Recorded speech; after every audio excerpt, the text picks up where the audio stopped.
Bonjour à tous! Bienvenue sur notre chaîne Éduque-nous. Si vous vous demandez ce qu'est la professionnalisation du travail, vous êtes sur la bonne vidéo. Sinon, restez quand même parce que la vidéo est sympa. Tout d'abord, la professionnalisation dans le travail, c'est quoi? Dans le monde du travail, nous avons deux sens de professionnalisation. Tout d'abord, on a la professionnalisation profession. Elle est à l'initiative des groupes sociaux en lien avec une volonté de constitution de professions et de groupes professionnels. Le travail, en général, est souvent exposé à la modification des normes et on cherche à modifier continuellement les compétences en lien avec l'évolution du travail. Ce qui fait que le salarié doit s'adapter à ces nouvelles normes et pour cela, il va se professionnaliser. Ensuite, on cherche à avoir une professionnalisation plus efficace du travail qui répond à ces évolutions. C'est ce que l'on va appeler la professionnalisation efficacité du travail. Elle est à l'initiative de la recherche de flexibilité plus grande du travail et des individus au travail. On ne désire alors plus une logique de production poussée par l'offre, mais par la demande.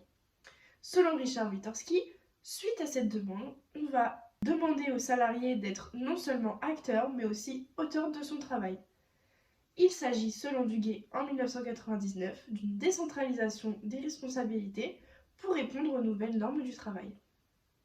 Mais ça veut dire quoi, acteur et auteur? Cela veut dire qu'on cherche à faire bouger les salariés pour une plus grande flexibilité du travail, qu'ils contribuent plus activement au développement de l'entreprise en développant leurs compétences, car il y a de plus en plus de concurrence. On ne suit alors plus entièrement à l'aveugle les ordres d'un chef, mais on s'implique davantage. Tout cela pour chercher l'efficacité. Mais qu'est-ce que ça apporte concrètement à l'employé? Eh bien, ça lui apporte de nombreuses compétences, mais pas que. Les employés deviennent aussi meilleurs dans ce qu'ils font et deviennent ainsi plus confiants et plus investis dans leur travail. La différenciation de l'activité dans les entreprises qui font appel au même corps professionnel fait en sorte que les travailleurs ne réalisent pas les mêmes tâches, ce qui amène une diminution du contrôle des entreprises sur le travail et augmente celui du travailleur. Les salariés participent activement à leurs tâches et deviennent ainsi plus qualifiés et plus autonomes. Ils s'organisent également davantage par eux-mêmes et développent de nouvelles performances. De là, les employés deviennent polyvalents et autonomes sur plusieurs niveaux de qualification. Ils participent à la prise de décision, ce qui augmente également leur capacité de raisonnement, et cela leur permet enfin de davantage s'émanciper et de devenir responsables. Tout ceci permet d'avoir un statut reconnu dans le monde du travail et une position hiérarchique plus élevée grâce à une meilleure qualification qui se construit et donc de se stabiliser.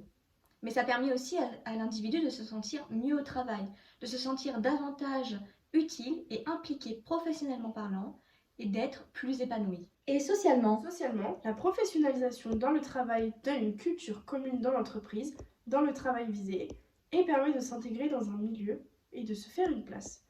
En dehors, cela participe à la construction sociale de l'individu et cela permet d'augmenter le statut social grâce aux compétences professionnelles reconnues que les individus acquièrent, selon Pierre Artois. Conclusion.